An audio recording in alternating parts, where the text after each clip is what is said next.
পর্যটকদের জন্য শিলিগুড়িতে চালু হলো হেল্পলাইন নম্বর। শিলিগুড়িতে পর্যটকদের জন্য নতুন হেল্পলাইন নম্বর 9800242426 চালু হলো। রাজ্যের পর্যটন মন্ত্রী শঙ্কর ঘোষ উদ্বোধন করেছেন, উপস্থিত ছিলেন নিশীথ প্রামাণিকও। শিলিগুড়ি পুলিশ কমিশনারেটের পক্ষ থেকে আজ চালু করা হয়েছে হেল্পলাইন নম্বর। নম্বরটি হলো 9800242426। এদিন হেল্পলাইন নম্বরটি উদ্বোধন করলেন রাজ্যের পর্যটন মন্ত্রী শঙ্কর ঘোষ। এছাড়াও উপস্থিত ছিলেন মন্ত্রী নিশীথ প্রামাণিক। তিনি জানিয়েছেন, নেতারা হেলমেট না পরে বাইক স্কুটার চালাবেন আর পুলিশ দাঁড়িয়ে দেখবে, এটা চলতে পারে না। বাইক স্কুটার চালক আরোহী সবাইকে হেলমেট পরতে হবে, না পরলে ব্যবস্থা নেওয়া হবে। শিলিগুড়ির পুলিশ কমিশনার সৈয়দ ওয়াকার রাজাকে এমনটাই নির্দেশ দিলেন মন্ত্রী শঙ্কর ঘোষ।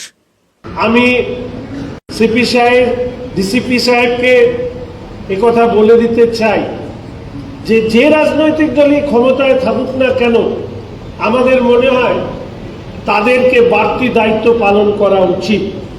এবং আমিও নিজেও অনেক সময় কোথাও যদি ত্রুটি হয়, পরবর্তীকালে সেই ত্রুটি সংশোধন করবার চেষ্টা করি। রাজনৈতিক দলের নেতা বলে হেলমেট পরা চলবে না, তার সাথে যারা যাবেন তারা হেলমেট না পরে যাবেন, পুলিশ তাদেরকে পাশে দাঁড়িয়ে দেখবে, এই জিনিস শহরে চলবে না। হেলমেট যদি পরতে হয় তাহলে সবাইকে পরতে হবে। কোনো ক্ষমতাধর বলে আমি যা খুশি তাই করব, এই নীতির থেকে সরে আসতে হবে।